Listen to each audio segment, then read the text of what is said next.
Good morning, everyone. It's May 4th, 2018. I'm Eric. Israel complains Syria is defending itself. Oh, poor babies. Poor babies. You can't just walk over other nations without consequences. Israeli Defense Minister Lieberman is concerned Syria may finally be able to defend itself against Israel's attacks.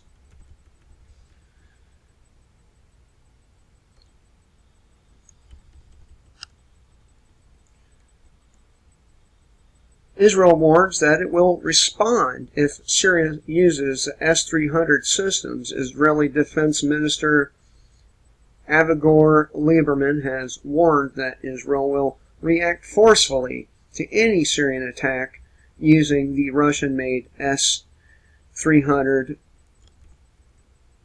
air defense missiles. Last month, Russia said it will deliver free of charge its advanced S-300 missile system to the Assad government. Moscow will supply the Syrian government with the advanced S-300 missile system, the Russian Kommersant newspaper reported Monday, according to Hadashot News. That's Jerusalem Online reported on April 23rd, citing two Russian military sources. The newspaper said that the system, which will be provided to Syria free of charge, will arrive in Syria very soon.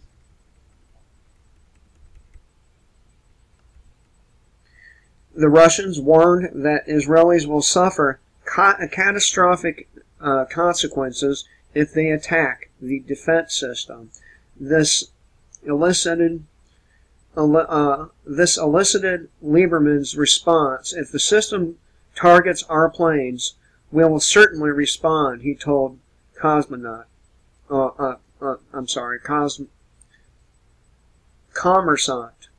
My bad.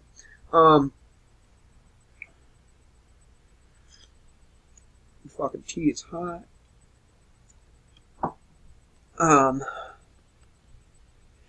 Well, here's the thing. If Israel is in the airspace of Syria, I think it would probably be justified if they shot down one of their fucking airplanes, one of their fighter jets. So, basically, Israel wants the ability to do whatever it wants to any country it wants, and without consequence. That's what it sounds like to me.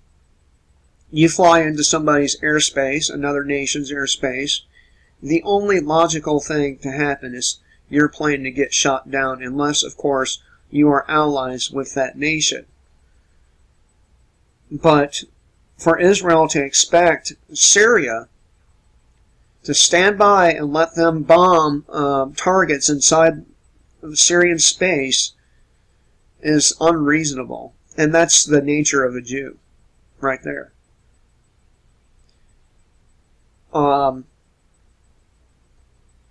Of course, I'm not supposed to talk about these kinds of things. I'm not supposed to talk about the fact that Jews want to skew everything in their favor, and when people call them out on it, they're anti-Semitic.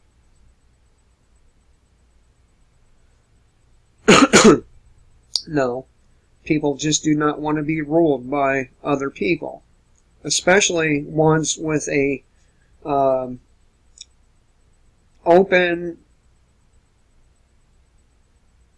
prejudice against anyone who is not Jewish.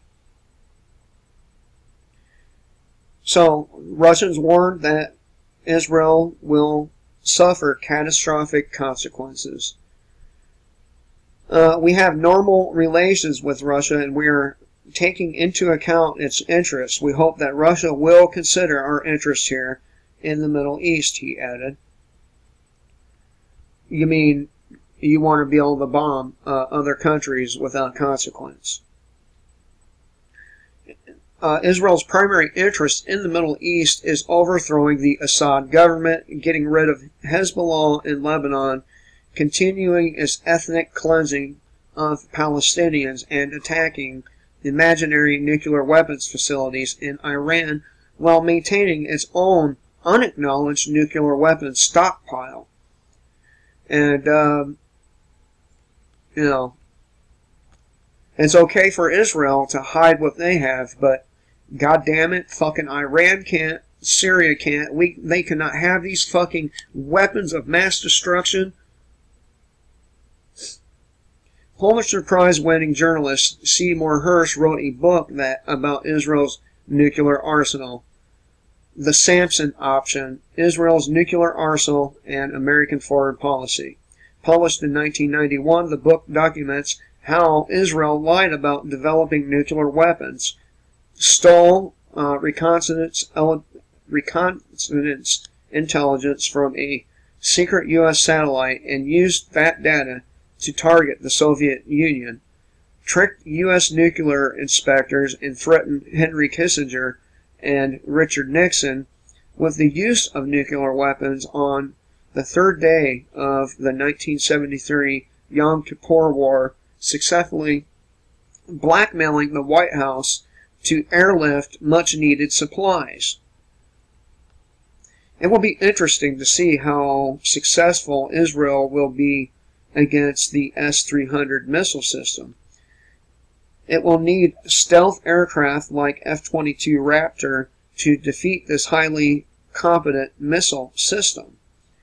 A second option would be using electronic attacks with a platform like the EA-18G Growler. Both are American systems.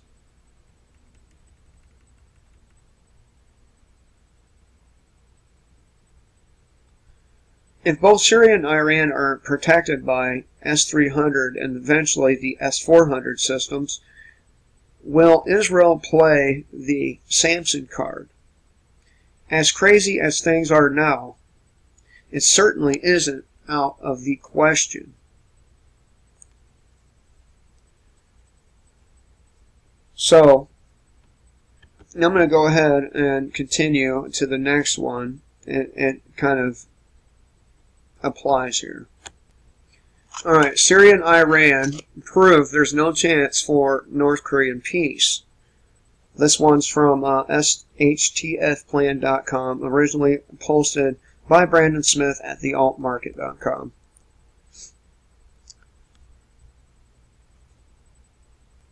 There's a saying in geopolitics that peace summits are generally a perfect time to prepare for war.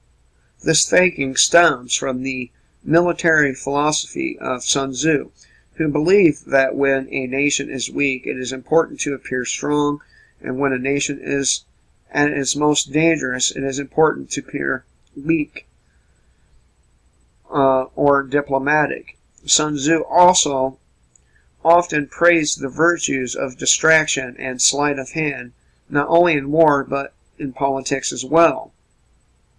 I would note that Sun Tzu and the Eastern sleight of hand methodology is not only a mainstay of Chinese as well as North Korean thought, but also required reading for Western covert intelligence agencies.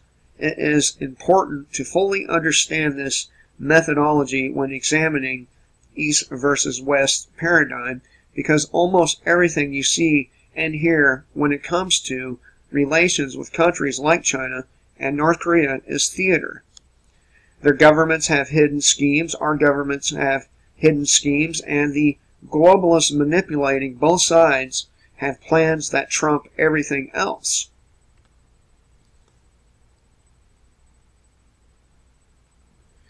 Keep all of this in mind when you hear about the sudden and almost inexplicable announcements of peace summits with North Korea in May and June between Pyongyang and the Trump administration.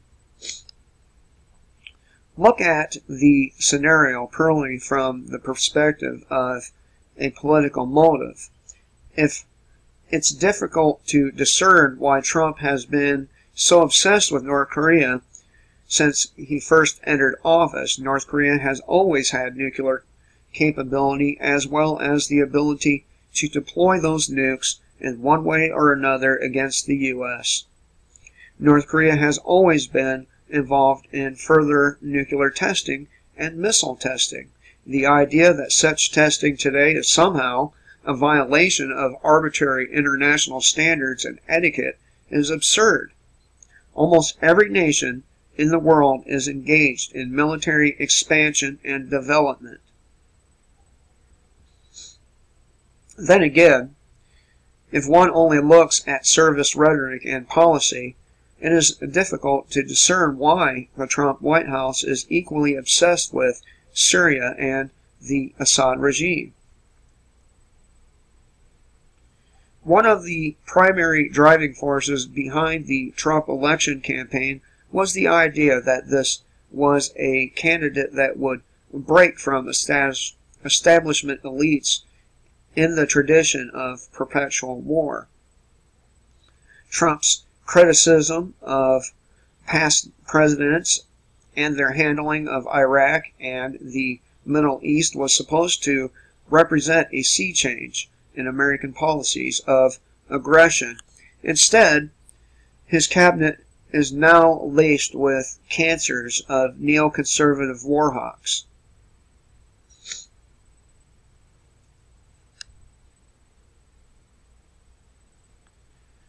The U.S. was supposedly mere months away from completely removing its military presence from Syria, yet a well-timed chemical attack on Damascus, or on a Damascus suburb, blame on Assad gave Trump a perfect rationale for keeping troops in the region, as well as escalating the use of force through missile bombardment. The original claim under President Obama was that we were in Syria because of the growing threat of ISIS. And by the way, ISIS, Israeli Secret Intelligence Service. Now the new enemy is the target globalists always intended, the Syrian government itself. When I see news of North Korea abruptly embracing peace talks just after meetings with China, and not long after wild threats were tossed around of impending nuclear conflict, I wonder about the true nature behind the abnormal shift in rhetoric when I see Trump suddenly speaking of Kim Jong-un as very honorable. After months of trading character attacks on social media, I have to wonder when the next false flag event similar to the Damascus farce will take place. There are already clear signs that all is not as it seems when it comes to a potential North Korean peace agreement. North Korea offers to halt nuclear testing in exchange for a truce with the United States rings a bit hollow when one realizes Pyongyang's primary nuclear testing site was recently collapsed in, or has recently collapsed in on itself from overuse. Any halt on testing by North Korea is likely temporary as a secondary sites are prepared.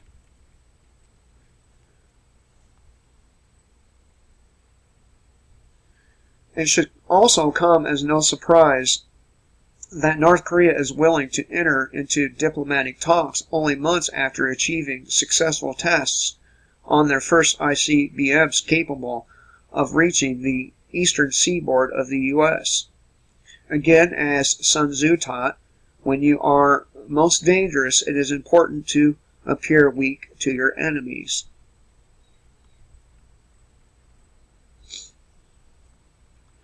Trump's newest national security advisor and neocon warmonger, John Bolton, expressed doubts in interviews that North Korea will give up its nuclear armaments. Bolton and other globalists know full well that North Korea has no intentions of disarming, and if this is going to be a prerequisite to any peace agreement, then I would expect talks to fail or to fall apart before they begin. And of course, every time there's peace talks, every time there's some sort of agreement met, a ceasefire, whatever, United States almost always breaks the deal, and so does other countries. During the initial peace talks to engineer peace in Syria under the Obama administration, the establishment argued that Assad would have to step down as president of Syria in order for diplomacy to move forward.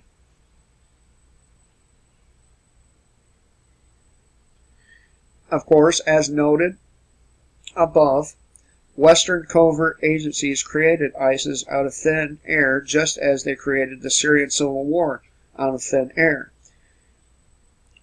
They caused an extreme civilian genocide through their ISIS proxies, and blamed the Assad regime for the instability in the region, and then when their color revolution failed to unseat Assad, they asked him to relinquish power as a goodwill offering towards the peace process. See how that works.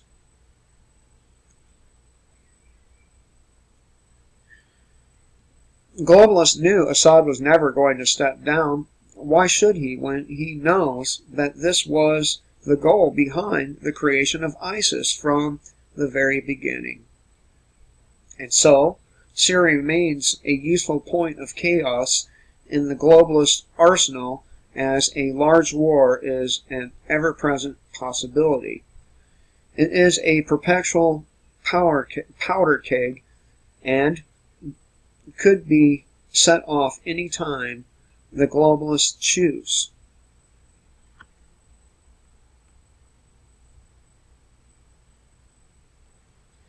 Iran is also an excellent example of the fraudulent nature of establishment peace agreements. The initial agreement arrived at in 2015, called the Joint Comprehensive Plan of Action, listed a drastic reduction in Iran's uranium stockpile and enrichment facilities. Iran seems to have complied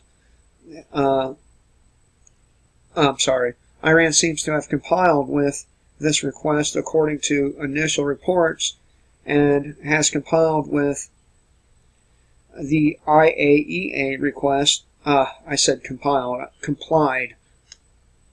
I can't believe I did that. It's complied, people. My bad. Complied with IAEA requests for inspectors. So they complied, and the globalist peace deals are never fixed. And the IAEA recently came out and said that Israel is full of shit. So, the U.S. has recently made demands for the IAEA to inspect not only Iran's nuclear facilities, but also its military sites, which are not under the original IAEA purview. Iran, of course, is not happy about the idea of having its military bases subject to foreign inspections. U.S. officials have also claimed Iran is not following the spirit of the agreement, not because of any supposed nuclear development, but because of Iran's support for the Assad regime. So, not only can other nations not have weapons, nuclear weapons, but they can't support who they choose to support either, without our government meddling in their business. Finally, Israel is now claiming that Iran has broken the JCPOA by secretly developing nuclear technology. Once again, like WMDs in Iraq and chemical weapons attacks in Syria, no hard evidence whatsoever has been produced to support this claim, but that might not matter at all, as Israel has already initiated strikes against Iranian targets in Syria, and they may very well attack Iran directly within the next year. Globalists do not care about peace. They only care about timing their wars properly. The same reality applies to North Korea. Here is how this situation is probably going to play out. The Trump administration will enter into peace talks with outlandish demands of complete nuclear disarmament. North Korea has so far offered a freeze on testing, but again, this is probably due to the collapse of their main testing site. A freeze on testing is not the same as total disarmament. Of course, North Korea will refuse to disarmament. The establishment will push harder, causing North Korea to pull back from the talks, to reschedule talks multiple times, or to abandon talks altogether. Then, the establishment will say North Korea is not serious about peace. Therefore, the force of action may be justified. They will only say they gave North Korea a chance to do things the easy way, but no, the hard way is necessary.